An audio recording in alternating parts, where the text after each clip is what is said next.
ধুমধুমার action আর মন কাড়া dialogue. जिसका दिल पत्थर का हो उसको फर्क नहीं पड़ता। 2018 সালে মুক্তি পায় প্যান ইন্ডিয়া সিনেমা কেজিএফ। স্বর্ণের খনি দখল নিয়ে যে কাহিনী, তার ধারাবাহিকতা ছিল সিকুয়েলও। Violence violence violence. কেজিএফ 2-তে দেখানো হয় স্বর্ণের জোরে ক্ষমতার দাপট। बिजनेस करेंगे। টিম 360 ডিগ্রি কোনো সিনেমার রিভিউ বলতে আসেনি, দর্শকদের জানাতে এসেছে দেশি এক কেজিএফ এর গল্প, যার শুরু প্রায় 1 যুগ আগে। সিনেমা কেজিএফ এ ছিল স্বর্ণের খনি, আর দেশের এই কেজিএফ এ আছে দুর্নীতি, অনিয়ম আর টাকার অপচয়। কৃষি গবেষণা ফাউন্ডেশন, সংক্ষেপে কেজিএফ, এই নামেই কৃষি খাতের সংশ্লিষ্টরা চেনে এই সংস্থাকে, যার কাজ কৃষি গবেষণা ও উন্নয়নে নিরন্তর আর্থিক ও কারিগরি সহায়তা প্রদান। আমি তো ওই যে রোড ম্যাপ তৈরি করে দিয়েছিলাম যে এর মধ্যে কাজ হইতে হবে, কাজ সেইভাবেই হচ্ছিল। ডক্টর মোহাম্মদ আব্দুর রাজ্জাক, বাংলাদেশের কৃষি খাতে শ্রদ্ধেয় ব্যক্তিত্ব। কেজিএফ এর ইতিহাস শুনব তার কাছ থেকে। বাংলাদেশ সরকারেরই একটা ইয়া ছিল যে তোমরা আমাদেরকে কেজিএফ এর মতো এরকম একটা সংস্থা যদি আমরা করি তাইলে তোমরা সাপোর্ট করবে কিনা। তখন বিশ্বব্যাংক বলে যে করব। 7 সালে এর গঠনতন্ত্রটা প্রণয়ন করা হলো এবং সেটা কোম্পানি অ্যাক্টে RJC-তে রেজিস্ট্রেশন হলো। বিশ্বব্যাংকের সাথে কথা ছিল, চুক্তি ছিল অর্থ মন্ত্রণালয়ে যে 350 কোটি টাকা একটা বেসিক সিড মানি দিবে এই সরকার কেজিএফকে। তারপরেই তাদের যাত্রা শুরু এবং তারা বাংলাদেশ কৃষি গবেষণা কাউন্সিলের সাবেক চেয়ারম্যান ডক্টর ওয়াইস কবির, তিনিও ছিলেন প্রতিষ্ঠাকালীন সময়ের নানা পদক্ষেপে। 350 কোটি টাকা ব্যাংকে থাকবে এবং এই ব্যাংকের টাকার বিনিয়োগ করেই তোমরা গবেষণা চালাবে। কিন্তু তারা আবার একটা উপায় দিল, সেটা হচ্ছে যে আমরা তোমাদের NATP যে প্রকল্পটা সেটা চালাতে থাকবো, এর মধ্যে এই ব্যাংকের টাকাটা স্ফীত হবে, আরও বাড়বে। তো তারপরে তোমরা যখন এটা একটা বড় আকার ধারণ করবে তখন সেখান থেকে লাভ দিয়ে তোমরা গবেষণা করতে পারো। আমরা ওয়াইস কবিরের কাছে আবারও ফিরব ভিন্ন প্রসঙ্গ নিয়ে। দর্শকদের বলে রাখতে চাই, বিশ্বব্যাংকের দেওয়া সেই 350 কোটি টাকা এখন বেড়ে হয়েছে 850 কোটি টাকা। কেজিএফ এর অর্থায়নে করা গবেষণার তালিকাও বেশ লম্বা। তবে একেবারে অগোচরে থাকা এই সংস্থায় বছরের পর বছর চলেছে নানা দুর্বৃত্তায়ন আর অনিয়ম। কৃষি গবেষণা ফাউন্ডেশন কেজিএফ নিয়ে আমাদের এবারের অনুসন্ধান। 2024 সালের 5 আগস্ট ছাত্র জনতার আন্দোলনের মুখে দেশ ছেড়ে পালিয়ে যান সাবেক প্রধানমন্ত্রী শেখ হাসিনা। নতুন অন্তর্বর্তীকালীন সরকার শপথ নেয়ার পরে সংস্কার শুরু হয় দেশের বেশিরভাগ খাতে। কিন্তু কৃষি গবেষণা ফাউন্ডেশনের বা কেজিএফে তার ছিটে ফোটাও আঁচ লাগেনি। বছরের পর বছর ধরে সুবিধাভোগী আর দুর্নীতিতে অভিযুক্তরাই রয়ে গেছেন বড় বড় পদে। মূল অনুসন্ধানে যাবার আগে কেজিএফ কিভাবে পরিচালিত হয় তা দর্শকের জানা দরকার। কৃষি গবেষণা ফাউন্ডেশন বা কেজিএফ এর প্রধান একজন নির্বাহী পরিচালক। সংস্থায় মোট পদ আছে 41টি, যদিও এখন কর্মরত 38 জন। 7 সদস্যের একটি বোর্ড অফ ডিরেক্টরস সিদ্ধান্ত নেয়ার ক্ষমতা রাখে, যার প্রধান বাংলাদেশ কৃষি গবেষণা কাউন্সিল বা BARC-র চেয়ারম্যান আর সদস্য সচিব কেজিএফ এর নির্বাহী পরিচালক বা ED।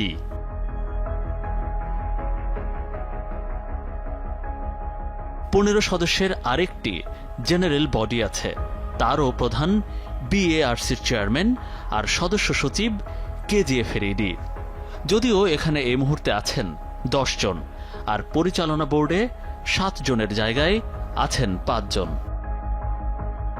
কেজিএফ এর টাকা জমা আছে বাংলাদেশ কৃষি গবেষণা এন্ডাওমেন্ট ট্রাস্ট বা BKGET নামের আরেক সংস্থার কাছে। 7 সদস্যের সেই ট্রাস্টি বোর্ডের চেয়ারম্যান থাকেন কৃষি সচিব, সেখানেও সদস্য সচিব কেজিএফ এর নির্বাহী পরিচালক। তাদের হাতেই টাকা ছাড় করার যত ক্ষমতা। 2 জন হুইসেল ব্লোয়ারের কাছে কেজিএফ এর গল্প শুনতে চাই, কিভাবে এই প্রতিষ্ঠান হয়ে উঠেছে অনিয়মের কারখানা। 3-4 বছর থেকে বা আরেকটু আগে থেকে যে কেজিএফ চলতেছে কিছু ব্যক্তির ইচ্ছা বা পছন্দ অনুযায়ী এইখানে নিয়োগগুলো ওইভাবে করা হয়েছে এবং প্রজেক্টগুলো একইভাবে ডিজাইন করে নির্দিষ্ট পছন্দের মানুষদের দেওয়া হয়েছে, যার ফলে কেজিএফ এর যে মূল লক্ষ্য সেটা অর্জন হয় নাই। মূলত সাবেক কৃষি সচিব ওয়াহিদা আক্তার ও তার স্বামী ডক্টর শেখ মোহাম্মদ বখতিয়ার বাংলাদেশ কৃষি গবেষণা কাউন্সিলের চেয়ারম্যান থাকার সময়ে বেশি দুর্নীতি হয় কৃষি গবেষণা ফাউন্ডেশন বা কেজিএফ এ।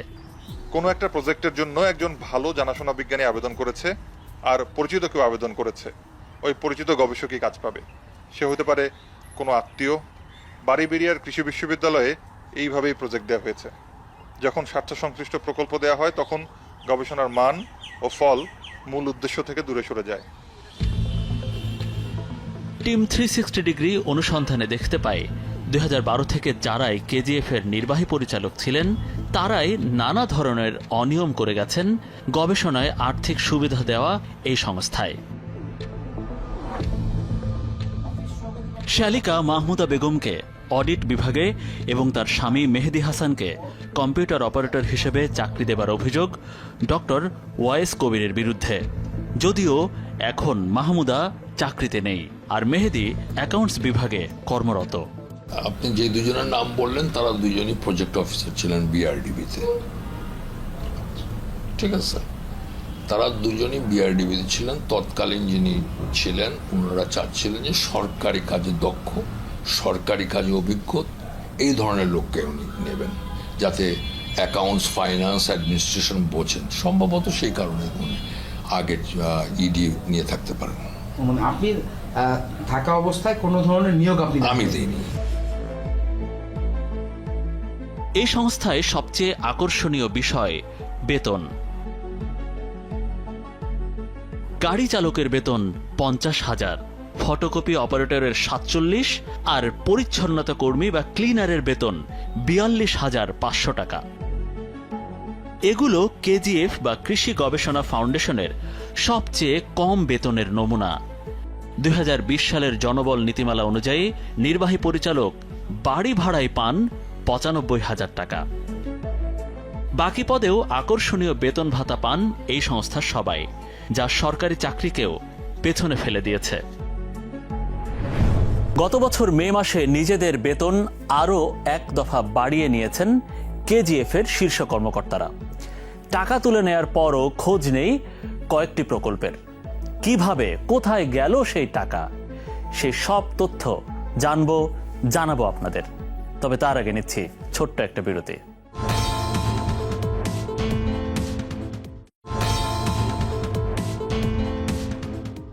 যিনি কৃষি গবেষণা কাউন্সিল BARCর চেয়ারম্যান তিনিই আবার কেজিএফ এর চেয়ারম্যান, আবার কৃষি সচিব হলেন ফান্ডের ট্রাস্টি বোর্ডের চেয়ারম্যান।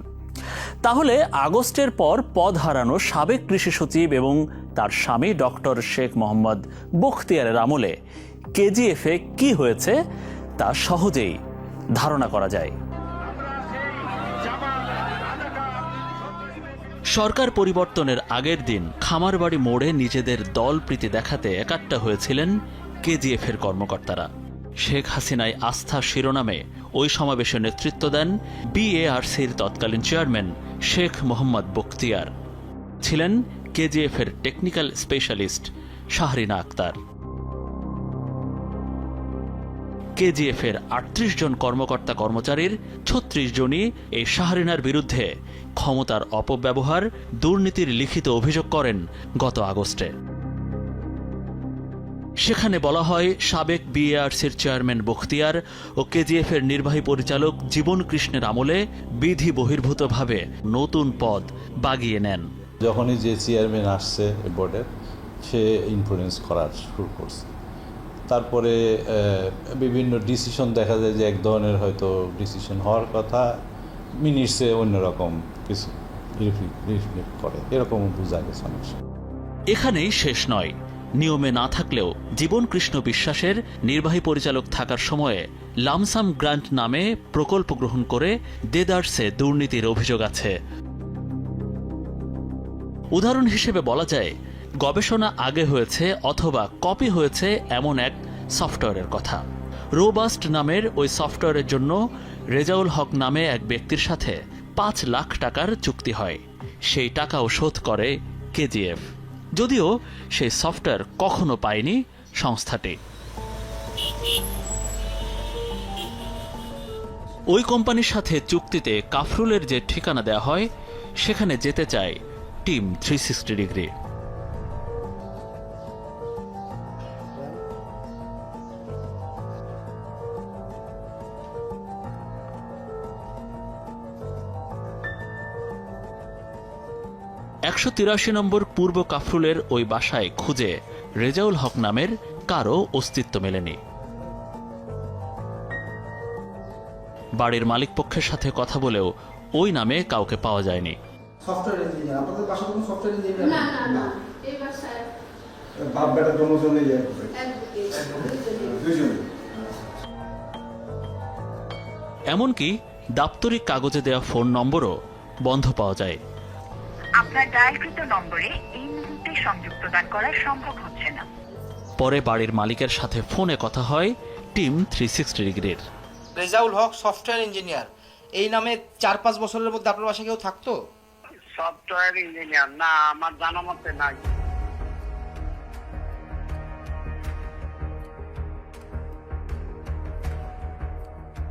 কেজিএফ এর ওয়েবসাইট যে কোম্পানি করেছে সাইবার যাত্রা নামের একটি প্রতিষ্ঠান। তারাই আবার শাহরিনা আক্তারের ব্যক্তিগত ওয়েবসাইট ডেভেলপ করে দিয়েছে। মজার বিষয় হলো, এই সাইবার যাত্রার ঠিকানাও কাফরুলের ওই বাসা। কেজিএফ এর কেউ না জানলেও রেজাউলের খোঁজ মিলল কেজিএফ এর টেকনিক্যাল স্পেশালিস্ট শাহরিনার কথায়। আর যাকে খুঁজে পাচ্ছেন না বলছেন, রেজাউল হক তার নাম। হ্যাঁ, ও মালয়েশিয়াতে জব করে, মালয়েশিয়াতে চলে গেছে। সো এমন না যে আপনি ওর সাথে কমিউনিকেট করতে পারবেন না, কারণ ওখানে থেকেও ওই রোবাস সফটওয়্যার প্রেজেন্ট করেছে কেজিএফ এর সবার সামনে। কাজে সফটওয়্যারটা কই এখন? ইডি দপ্তরে জিজ্ঞেস করবেন প্লিজ। রোবাস্ট যে সফটওয়্যারটা 5 লাখ টাকা কিন্তু আমরা শোধ করছি। যে কাজ নিছে কিংবা টাকা নিছে তাকে কেজিএফ এর কেউ কখনো দেখে নাই। আমরা পরে জানছি যে ওই রেজাউলের নাম করে শাহরিনা এই টাকাটা তার ছেলেকে দিছেন। লামসাম গ্রান্ট প্রজেক্ট বিশ্লেষণ করে দেখা যায়, বিএআরসির তৎকালীন চেয়ারম্যান শেখ মোহাম্মদ বখতিয়ারের নিজের বই প্রকাশের বাজেটও তিনি দেদারসে দান করেছেন কেজিএফ ফান্ড থেকে। গত 4-5 বছরে কেজিএফ এর লামসাম গ্রান্ট বা এলএসজি ফান্ডের টাকা আত্মসাতের সবচেয়ে বড় উদাহরণ এই বই দুটি। শাহরিনা আক্তারের অধীনে থাকা একটি প্রকল্প থেকে এই বইটির জন্য 12 লাখ আর এই বইটির জন্য 15 লাখ টাকা বরাদ্দ হয় ডক্টর শেখ মোহাম্মদ বখতিয়ারের নামে। নিজেকে জাহির করতে তিনি এই বইগুলো বের করেছেন কেজিএফ এর অর্থে, আর তাকে পুরো সাপোর্ট দিয়েছেন কেজিএফ এর তৎকালীন নির্বাহী পরিচালক জীবন কৃষ্ণ বিশ্বাস। আমি এখানে আসার পরে, মানে আমি এখানে ইনচার্জে আছি, তো এখানে আসার পরে আমার হাত দিয়ে কোনো লাম গ্রান্ট প্রজেক্ট আমরা দেইনি আর কি, ঠিক আছে? যা হয়েছে আগে হয়েছে আর কি। আমি তখন ডিরেক্টর ছিলাম। অনুসন্ধান বলছে 2015 সালে টেকনিক্যাল অফিসার পদে শর্ত পূরণ না করতে পারলেও পরীক্ষার্থীদের মধ্যে এগিয়ে থাকার কারণে টেকনিক্যাল অফিসার পদে নিয়োগ পান শাহরিনা। আর 2024 সালের মে মাসে একই গ্রেডের বাকি 2 পদের না বাড়লেও তার বেতন বেড়ে হয় 1,61,000। তার চাকরি সর্বোচ্চ 10 বছর হওয়ার কথা, কিন্তু দেখা যাচ্ছে যে সে নিজে যখন ওই যে আমাদের এই নীতিমালাটা দেখলাম আপনার হাতে, তখন ওখান থেকে সে টেকনিক্যাল ক্যাটাগরি 1, যারা টেকনিক্যাল ক্যাটাগরি 1-এ থাকবে ইডি থেকে উনি টেকনিক্যাল অফিসার, এই পর্যন্ত ওই একই নিয়মে চলবে, হয় 10 বছর অথবা 65, যেটা আগে হয়। কিন্তু উনি দেখা যাচ্ছে যে ওনার নামটা ওখান থেকে কেটে এই বইয়ের মধ্যে উনি 60 বছরে পৌঁছে আছে। মানে এটা একটা ভায়োলেশন আমাদের কাছে মনে হয়। এইগুলোই অভিযোগ আছে। হুট করে টেকনিক্যাল অফিসার থেকে স্পেশালিস্ট টেকনিক্যাল হয়ে গেছে। এটা তো অন্তত একটা জায়গা থেকে অনুমোদন নেওয়া লাগবে, নইলে তো তার নিয়োগটাই বাতিল। পুরো প্রসেসটাই হয়েছে অনিয়মের মধ্যে। কর্মকর্তাদের অভিযোগের মুখে গত বছরের সেপ্টেম্বরে করা হয় 3 সদস্যের তদন্ত কমিটিও। সেই কমিটিতে ছিলেন বিএআরসি, কেজিএফ ও সার্ক কৃষিকেন্দ্রের এই 3 জন কর্মকর্তা। যদিও সেই তদন্ত শেষ হলেও এখনও তা আলোর মুখ দেখেনি। কি সেই কারণ? চাকরি বিধির কারণে আনুষ্ঠানিকভাবে ক্যামেরার সামনে কথা বলতে চাননি তদন্ত দলের প্রধান। আমাদের ওয়ার্ড দেওয়া হয়েছিল যে এই বিষয়গুলো আপনারা তদন্ত সাপেক্ষে প্রতিবেদন দাখিল করবেন। 2 মাস হয়ে গেছে আপনারা জমা দিয়েছেন। এটা হতেই পারে, এক্সাক্ট না হতেই পারে। এই বিষয়টা হলো যে এটা টোটালি এখন অথরিটি কি বলবে না বলবে আমার টোটালি এখতিয়ার নাই, যেহেতু আমি তদন্ত কমিটির। অ্যাকচুয়ালি তদন্ত বিষয়ে রিপোর্ট হয়ে গেছে এবং রিপোর্টটা আমাকে তো বলছে যে আমার একটা অথরিটি আছে, বোর্ড আছে, এবং বোর্ডে এটা প্লেস করা হয়েছে। বোর্ড ডিসাইড করছে যে তার নেক্সট বোর্ডে এই জিনিসগুলো যাচাই বাছাই করে সে বিষয়ে সিদ্ধান্ত গ্রহণ করবে আর কি। ঠিক আছে, রিপোর্টে আপনারা কি পেয়েছেন? অ্যাকচুয়ালি রিপোর্টটা ওই এখন আমি কিছু বলতে পারবো না, সরি আর কি। সার্বিক বিষয়ে আমরা কথা বলি অবসরপ্রাপ্ত অধ্যাপক লুৎফর রহমানের সাথে। সে কাজের বাইরে রয়েছে, আমার সেটা জানা দরকার। আমি জানি যে তাকে কাজের থেকে অব্যাহতি দেওয়া হয়েছে।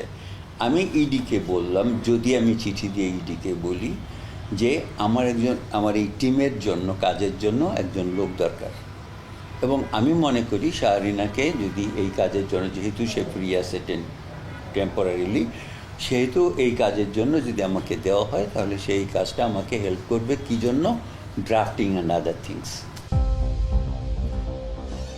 আমরা মুখোমুখি শাহরিনা আখতারের। সবকিছু ষড়যন্ত্র বলে দাবি তার। আমার এগেনস্টে কেন সবাই?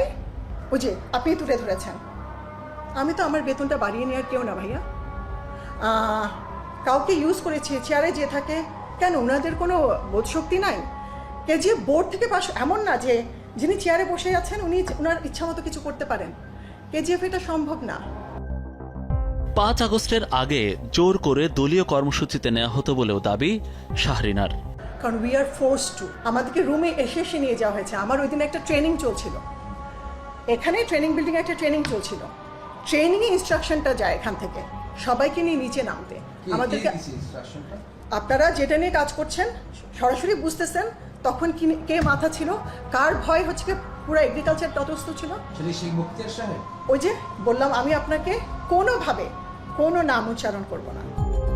শেখ মোহাম্মদ বখতিয়ারের অন্যতম সহযোগী ছিলেন প্রায় 3 বছর কেজিএফের নির্বাহী পরিচালকের দায়িত্ব পালন করা জীবন কৃষ্ণ বিশ্বাস। তার কাছেও জমা অনেক প্রশ্ন। সরাসরি ক্যামেরার সামনে আসতে না চাওয়ায় ফোনে তার কাছে অনিয়মের উত্তর জানতে চায় টিম 360 ডিগ্রি।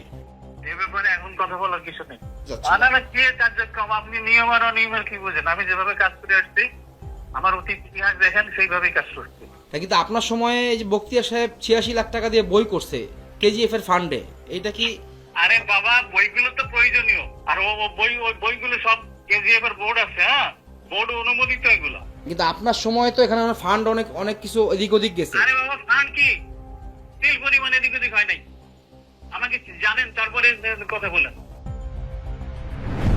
এত অনিয়ম করেও জীবন কৃষ্ণরা কাদের ছত্রছায়ায় বেড়ে ওঠেন, নিজেদেরকে প্রতিষ্ঠানের চেয়েও বড় ভাবেন। সেই কৃষি সচিব কিংবা শেখ মোহাম্মদ বখতিয়ারেরও বা কি হলো? নিজেকে জাহির করতে সরকারি প্রতিষ্ঠানের টাকা খরচ করাই বা এর বিচার কি? ফিরব আরও একটা বিরতি নিয়ে।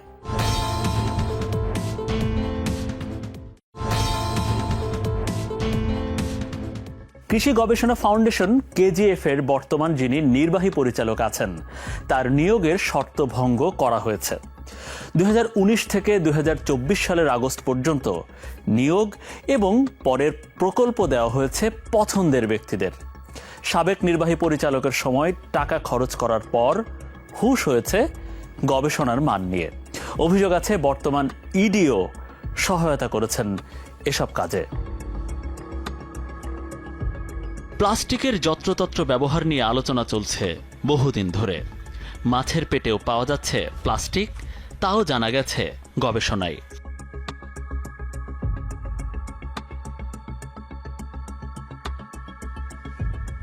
2022 সালে কেজিএফ থেকে 28 লাখ টাকার 2 বছরের একটি প্রকল্প পাশ হয়, যার বিষয় ছিল দেশের 10টি নদীর বিভিন্ন স্থান থেকে মাছ সংগ্রহ করে প্লাস্টিকের নমুনা পরীক্ষা করা, যে গবেষণার মেয়াদ আগামী 30 মে পর্যন্ত। শেরেবাংলা কৃষি বিশ্ববিদ্যালয়ের অ্যাকুয়াকালচার বিভাগের শিক্ষক মীর মোহাম্মদ আলীর সেই গবেষণাতেও জড়িত ছিলেন শাহরিনা আক্তার। 1 বছর কাজের পর নিজেদের বাৎসরিক রিপোর্ট জমা দেন ওই শিক্ষক। যদিও গত মার্চে সেই গবেষণার মূল্যায়ন করার সময় বাংলাদেশ কৃষি বিশ্ববিদ্যালয়ের অধ্যাপক হারুনুর রশিদ বলেন, যোগ্য প্রশিক্ষণ ছাড়াই এই গবেষণার কাজ হয়েছে এবং নমুনা গ্রহণের নিয়মকানুনও মানা হয়নি।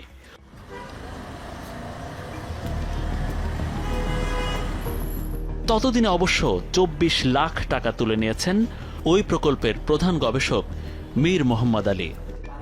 গবেষণার নামে কেজিএফের টাকা খরচের বিষয়ে টিম 360 ডিগ্রি মন্তব্য জানতে চায় সেই শিক্ষকের। কাজ শেষ হলে পুনরায় মূল্যায়ন বদলে যাবে বলে দাবি করেন এ শিক্ষক। 1 বছরের এটা রেজাল্ট নিয়ে যে এই রেজাল্ট সন্তোষজনক না, এই জায়গায় আমি বলবো এই 1 বছরে আমার মূল টার্গেটই ছিল আমার স্যাম্পলগুলো বেসিক্যালি কালেকশন করা। এরপরের যেই কাজগুলো আমি করেছি এটা কিন্তু আমি এই রিপোর্টে দেই নাই। এইসব সিচুয়েশনে হচ্ছে আমাদের ওই টাইম এক্সটেনশনের কথা বলে, যেটাকে বলে নো কস্ট এক্সটেনশন, যে আমি আর টাকা চাবো না, কিন্তু যেহেতু দেশের এই সিচুয়েশন ছিল, এই সিচুয়েশনে আমি এটাকে মানে যেহেতু অ্যানালাইসিস বা এই জিনিসগুলো বাকি আছে, আমার তো আর ফিল্ডে যাওয়া লাগছে না, তার মানে আমার আর ওই খরচটা লাগছে না। তাহলে আমি মনে করি যে এই কাজটা এই সময়ের মধ্যে করে দেওয়া সম্ভব।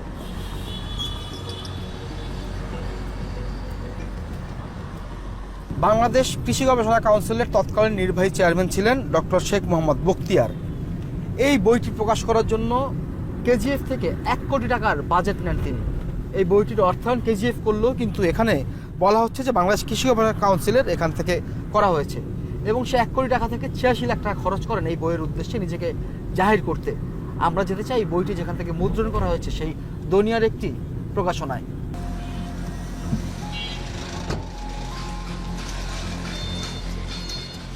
রাজধানীর দনিয়া এলাকায় কথা এন্টারপ্রাইজ সাধারণত সরকারি ও বিভিন্ন সংস্থার বই ও প্রকাশনা ছাপায় এই প্রতিষ্ঠানটি। ওই যে আপনারা ছাপাইছিলেন এই বইটা, কত কপি ছাপাইছিলেন সেটা জন্য, অথবা কেমন বাজেট ছিল এটা জানার জন্য আসছে। তো 20 না 21 বানাইছিলাম, 21 বানাইছিলাম। ক্যামেরার সামনে শেখ বখতিয়ার নিয়ে তার মন্তব্য ছিল চাঞ্চল্যকর। 3000 কপি, আমার মনে হয় প্রায় 5-6 মাস প্রুফ এডিশন এটা সেটা করতে সময় লেগে গেছে। হয়তো 5-6 মাসের পরে এই বইটা প্রিন্ট হয়েছে। প্রিন্ট হওয়ার পরে 21 লক্ষ সামথিং, আমার মনে পড়ে 21 লক্ষ সামথিং এটা ছিল আমার ওয়ার্ক অর্ডারের ফিগার। তা ওইটা ভ্যাট আয়কর তখন ছিল 15% আর হলো 3%। 20 লাখ টাকার বেশি না? না না, আমার ভ্যাট আয়কর কাটে 17 লাখ সামথিং এরকম পাইছি। বিল পাইছি 17,96,000 বা 97 এরকম একটা অ্যামাউন্ট পাইছি। 2019 থেকে বিএআরসি ও কেজিএফ এর নির্বাহী চেয়ারম্যান ছিলেন শেখ মোহাম্মদ বখতিয়ার। 2021 সালের মে মাসে 7টি পদের নিয়োগের বিজ্ঞপ্তি দেয় কেজিএফ।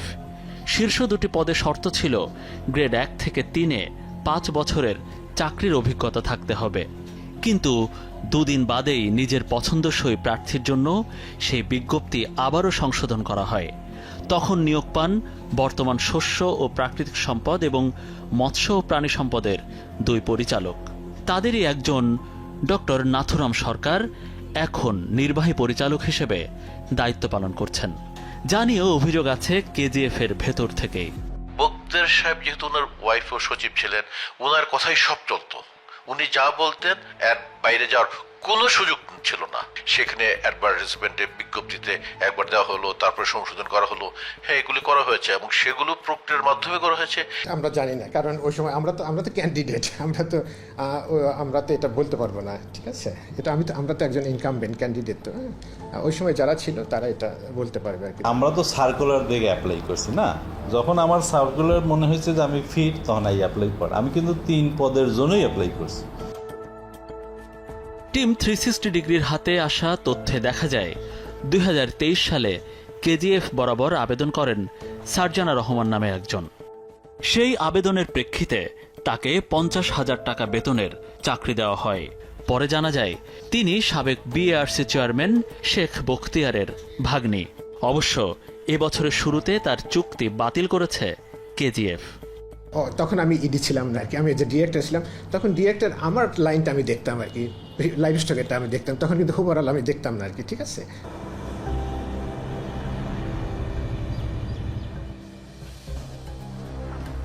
বিএআরসির ভবনে ৭ম তলায় নিজেদের খরচে নতুন দপ্তর বানাচ্ছে কেজিএফ।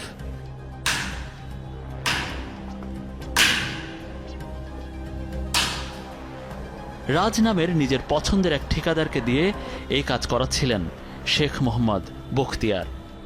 কন্ট্রাক্টর কি হয়েছে? ৫ আগস্টের পর সেই ঠিকাদারও হাওয়া। বিএআরসির একেবারে উপরের তলায় কেজিএফের জন্য একটি আলাদা ফ্লোর করার উদ্যোগ নেওয়া হয়েছে এবং এটি করা হয়েছে যখন শেখ মোহাম্মদ বখতিয়ার, যিনি বিএআরসির চেয়ারম্যান ছিলেন, তার হাত ধরেই প্রায় ৩ কোটি টাকা নেওয়া হয়েছে এই ফ্লোরের জন্য, কিন্তু এখনও এর কাজ শেষ হয়নি।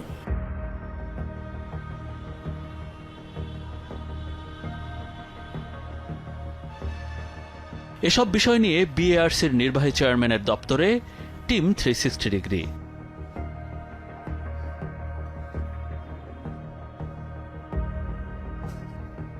জানা গেল তিনি নেই।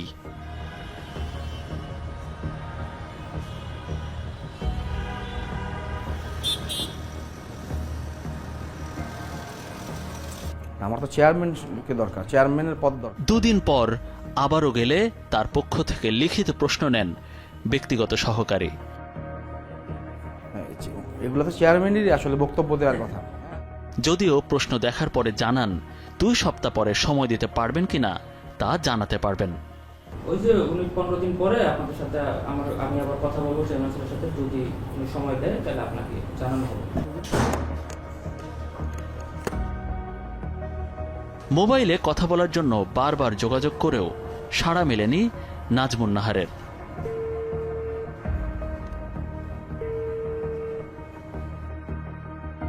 সরকার পতনের পর গত 14 আগস্ট চুক্তিভিত্তিক নিয়োগ বাতিল করা হয় সাবেক কৃষি সচিব ওয়াহিদা আক্তারের।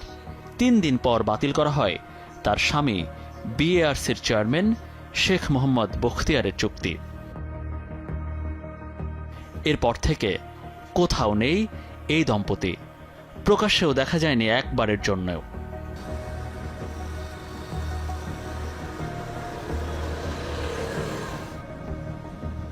খোঁজ নিয়ে জানা যায় স্কাটনের সচিব নিবাসের একটি ফ্ল্যাটে তারা আছেন।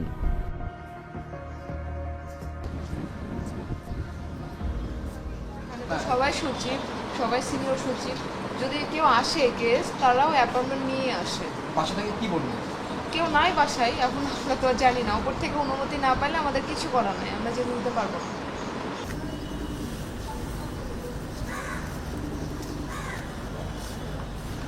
নিউ স্কাটন রোডে যে সচিব নিবাস করা হয়েছে সেখানেই বসবাস করছেন সাবেক কৃষি সচিব এবং তার স্বামী ডক্টর শেখ মোহাম্মদ বখতিয়ার। তা আমরা তাদের বাসায় এসেছিলাম, এখান থেকে জানানো হয়েছে যোগাযোগের পরে তারা ওনারা বাসায় নেই এবং আমরা ফোনেও যোগাযোগ করেছি, কিন্তু এখন পর্যন্ত ফোনে তার কোনো রেসপন্স আমরা পাইনি।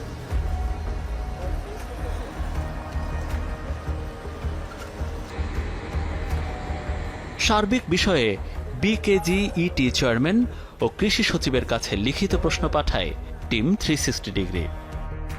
3 সপ্তাহ ধরে তার সাক্ষাতের চেষ্টা করেও ফলাফল আসেনি। জীববৈচিত্র্য রক্ষায় কাজ করা আরণ্যক ফাউন্ডেশনে প্রায় 1.5 যুগ নির্বাহী পরিচালক হিসেবে কাজ করেছেন ফরিদ উদ্দিন আহমেদ। সম্প্রতি ফরিদ কেজিএফের টাকা ছাড়কারী সংস্থা বিকেজিইটিতে যুক্ত হয়েছেন পরামর্শক হিসেবে। প্রথম যেটা আমার কাছে মনে হয়েছে, এত স্টাফ কেন? 2 নম্বর যখন দেখলাম সেখানে 7টা গাড়ি, আমি বললাম যে ভাই আপনারা কি ট্রান্সপোর্ট ব্যবসা করেন নাকি, গাড়ি ভাড়া দেন নাকি? বলে যে না, গাড়িতে লাগে। আমি যদি বোর্ডে থাকি, মানে কেজিএফ বোর্ডে থাকি, আমি এই প্রস্তাবটাই করতাম যে আমরা রিটায়ার্ড লোকজনের এটা অবসরকালীন ক্লাব না বানিয়ে এখানে বরঞ্চ ইয়াং লোকজন বেশি দরকার, অ্যাক্টিভ লোকজন দরকার, বিজ্ঞানী দরকার। যারা দীর্ঘদিন বিভিন্ন সরকারি সংস্থায় চাকরি করেছেন, অবসরের পর তাদের বেশি বেতনে বসানো হয় কেজিএফে। আদতে এক শ্রেণীর লোকের কাছে টাকার খনি হিসেবে পরিচিত এই কেজিএফ। যোগ্য গবেষক এবং নতুন বাংলাদেশে কৃষির জন্য আধুনিক গবেষণায় এই সংস্থা ভূমিকা রাখার জন্য দরকার পরিবর্তন, যাতে করে প্রশাসন বা অন্য কোনো সরকারি কর্মকর্তার পুনর্বাসন কেন্দ্র না হয়ে ওঠে কৃষি গবেষণা ফাউন্ডেশন। সুপ্রিয় দর্শক, আপনাদের কাছে সুনির্দিষ্ট কোনো তথ্য থাকলে আমাদের জানাতে পারেন পর্দায় দেখানো মাধ্যমগুলোতে। তবে কথা কিন্তু একটাই, ভালো থাকবেন, ভালো রাখবেন।